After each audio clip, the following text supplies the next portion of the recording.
रुख से जरा नकाब। एक्टिंग और सिंगिंग एक दूसरे के साथ बहुत कनेक्टेड है। बिल्कुल उठा दो मेरे हुजूर। एक एक्सप्रेशन होता है सिंगिंग में भी। जी जलवा फिर एक बार। आप देखिए मोहम्मद रफी साहब जब शम्मी कपूर के लिए गाते हैं तो लगता है शम्मी कपूर गा रहा है। गाहों निगाहों में जादू चलाना दिखा दो मेरे हुजूर। बिल्कुल और जॉनी वॉकर के लिए गाते थे तो जॉनी वॉकर के लिए गा रहा है। सर जो तेरा चकराए या दिल डूबा जाए। और देवानंद साहब के लिए तो देवानंद गा रहा है। मेरा मन तेरा प्यासा। और दिलीप कुमार के लिए तो दिलीप कुमार गा रहा है। टूटे हुए ख्वाबों ने। उसमें एक्सप्रेशन था वो इस छोकरे में। रहा गर्दिशों में हरदम। और इसका आलाप भी कमाल का है। नसीब में जिसके जो लिखा था। जी मैंने बहुत सारे इंडियन आइडल शोज देखे।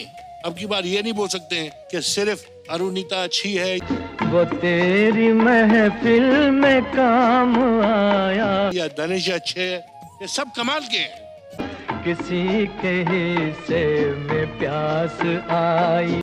एक से एक बढ़िया है, one better than the other. किसी के हिस्से में जाम आया।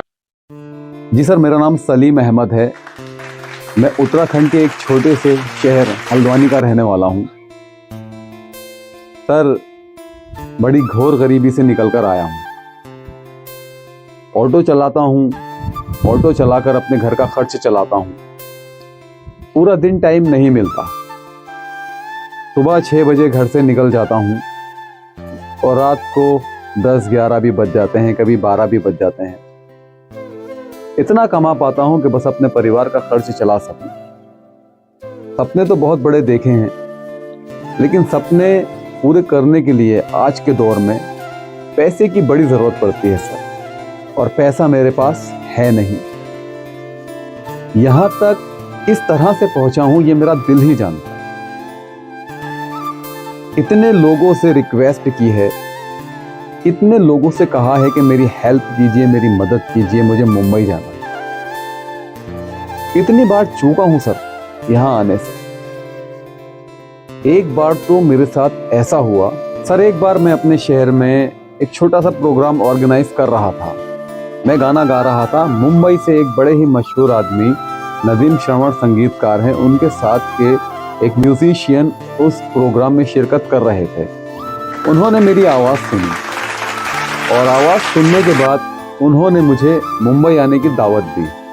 आप मुंबई आइए और मैं आपकी नदीम श्रवण सर से बात कराऊंगा, आपको गाने का मौका मिलेगा। सर, मैंने बड़ी कोशिश की और बिल्कुल तैयारी कर ली जाने की। वहाँ से मेरे पास फ़ोन आया, आप आ जाइए, आपकी रिकॉर्डिंग है, आपको गाना गाना है। मेरे पास 1 दिन का टाइम था, माफ़ कीजिएगा 2 दिन का टाइम था सर। उस 2 दिन में मुझे मुंबई पहुंचकर रिकॉर्डिंग स्टूडियो में अपनी हाजिरी देनी थी। लेकिन किस्मत को जो मंजूर होता है वही होता है। मैंने बड़ी कोशिश की, रात दिन ऑटो चलाया पैसे इकट्ठे करने की, लेकिन मेरे घर के खर्चे मेरे आड़े आ गए। अब मैं अपने बच्चों को रोटी खिलाता या फिर मैं इंडियन आइडल में आकर अपने पैसे को खर्च करता या फिर मैं उस रिकॉर्डिंग में शामिल होता, तो मेरे पीछे मेरे बच्चों को कौन देखता। मेरे पास बड़ी मुश्किल से 1000 रुपये इकट्ठे हुए, जो कि मेरे घर का खर्च था। अब मैं सोचने पे मजबूर हो गया कि मैं मुंबई जाकर गाना गाऊं या फिर मैं अपने बच्चों को पर इस पैसे को खर्च करूं। मैंने वही किया जो मुझे मुनासिब लगा। मैं नहीं गया, मैं रुक गया। लेकिन मुझे नहीं मालूम था कि मेरी जिंदगी में एक दौर ऐसा भी आएगा जब मैं सोशल मीडिया के जरिए इतना फेमस हो जाऊंगा कि लोग मुझे दूर दूर से बुलाने लगेंगे।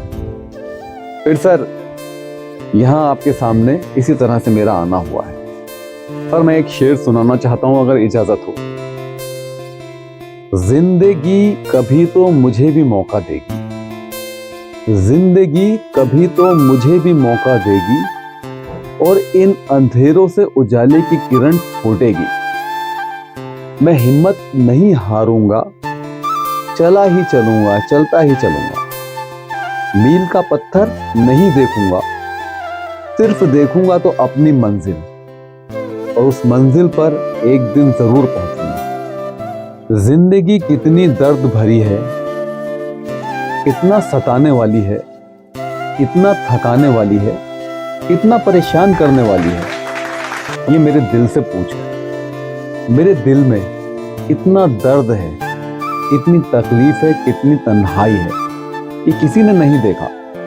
मेरे पैर के छालों को भी किसी ने नहीं देखा, मेरे गले के दर्द को भी किसी ने नहीं महसूस किया। जो कुछ महसूस किया वो सिर्फ तो मैंने ही महसूस किया है। मेरा दिल ही जानता है कि वहां से, उस ऑटो से यहां तक आने में मैंने कितना सफर तय किया है, कितनी मुश्किलें उठाई हैं, कितनी तकलीफें बर्दाश्त की हैं, ये मेरा दिल ही जानता है।